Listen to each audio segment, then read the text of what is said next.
नमस्कार प्रेक्षको, C news Pune वृत्तदर्शनमध्ये आपले स्वागत. 1994 सालापासून पुणे शहरातील एकमेव डिजिटल मराठी बातमीपत्र जे पूर्वी केबलवरून प्रसिद्ध व्हायचं ते आता यूट्यूबवरती होतं. पुण्याला पाणीपुरवठा करणारी धरण साखळीमधील महात्मा ज्योतिबा फुले यांनी बांधलेलं खडकवासला धरण, त्याची क्षमता 3.25 TMCची होती, पण गेल्या अनेक वर्षात त्याच्यात गाळ साठला. पानशेतच्या पुरानंतर खूप मोठ्या प्रमाणात गाळ साठला आणि ते काढणं आज तागायत प्रशासनाला जमलं नाही. तथापि त्याच्याकरता टेंडर्स मात्र निघतात, गाळ काढला जातो, तो तिथेच राहतो आणि पाऊस पडला की पुन्हा गाळ तो त्याच्यामध्ये जाऊन साठतो.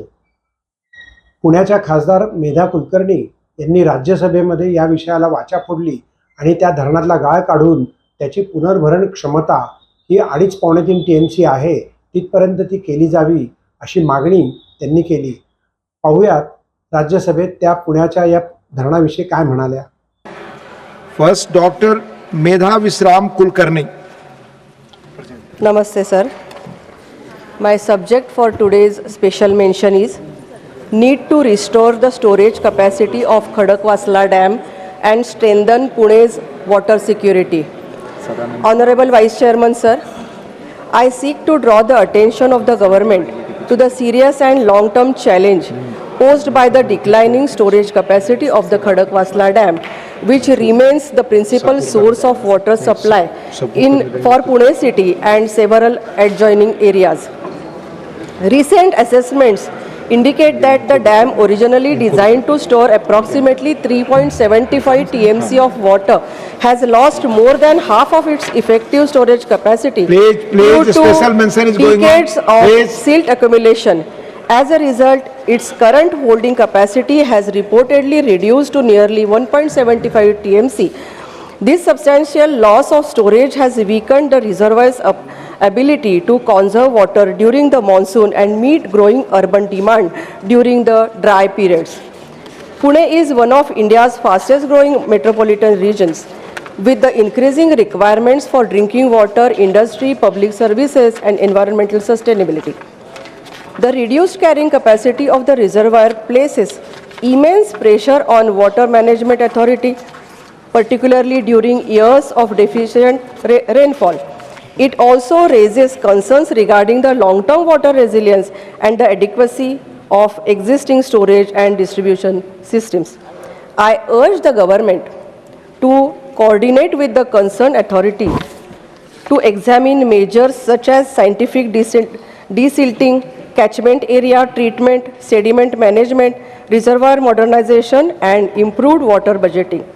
A comprehensive assessment of the Khadakwasla reservoir system and its future sustainability is essential to safeguard the water security of millions of citizens. Water security is central to urban development, public health, and economic growth. Timely intervention today will help prevent a far more serious crisis in the years ahead.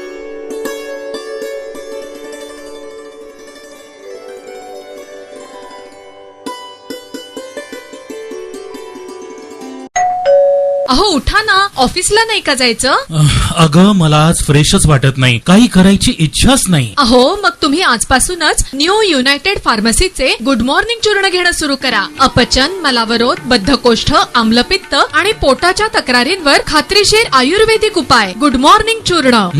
35 वर्षांपासून सगळ्यांच्या पसंतीचे good morning चूर्ण औषधांच्या प्रत्येक दुकानात मिळते.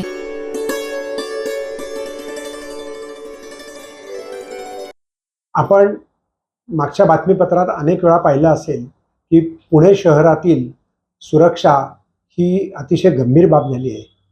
सिंहगड रोडवरील सुयोगश्री सोसायटीत काही टोळक्यांनी गाड्या, काचा आणि त्याचे बॉनेट्स हे फोडले, त्याची ही व्हिडिओ चित्रण.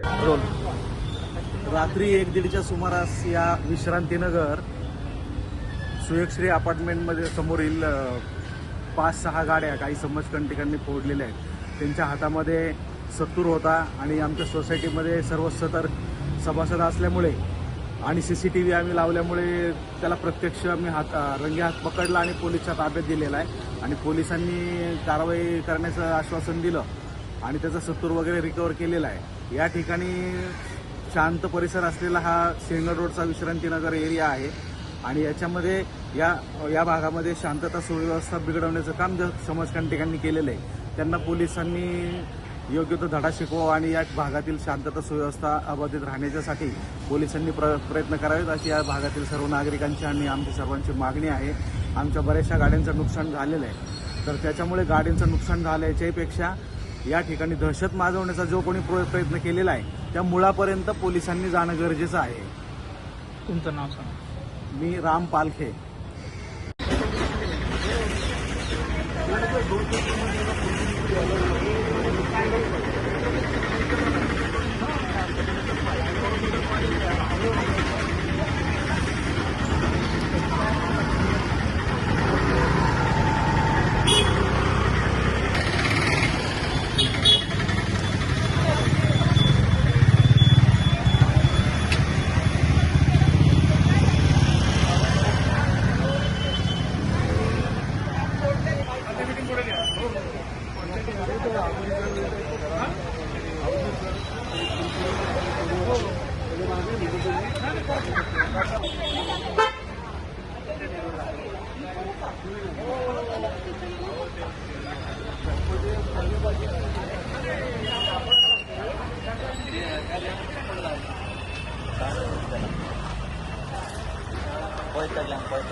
नमस्कार प्रेक्षको, सी न्यूज पुणे वृत्तदर्शनमध्ये आपले स्वागत.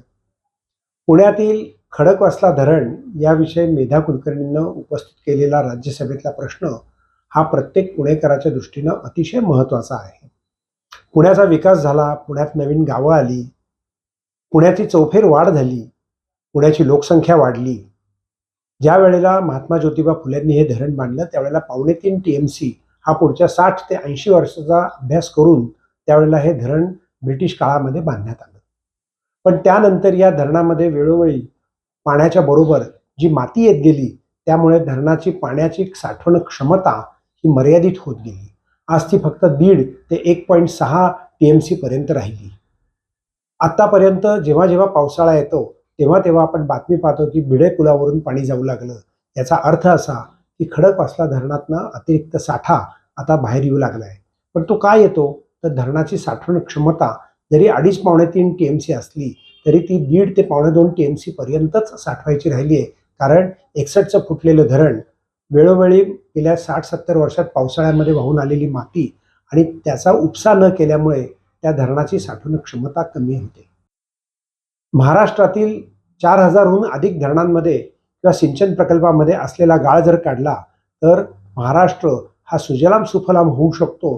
त्याकरता भविष्यवेत्त्याची गरज नाही, गरज आहे ती राज्यकर्त्यांच्या चाणाक्षपणाची, राज्यकर्त्यांच्या कर्तृत्वाची आणि राज्यकर्त्यांच्या सिद्धांतांची आणि संकल्पाची. पण हे कधी पाहत रहा सी न्यूज पुणे वृत्तदर्शन.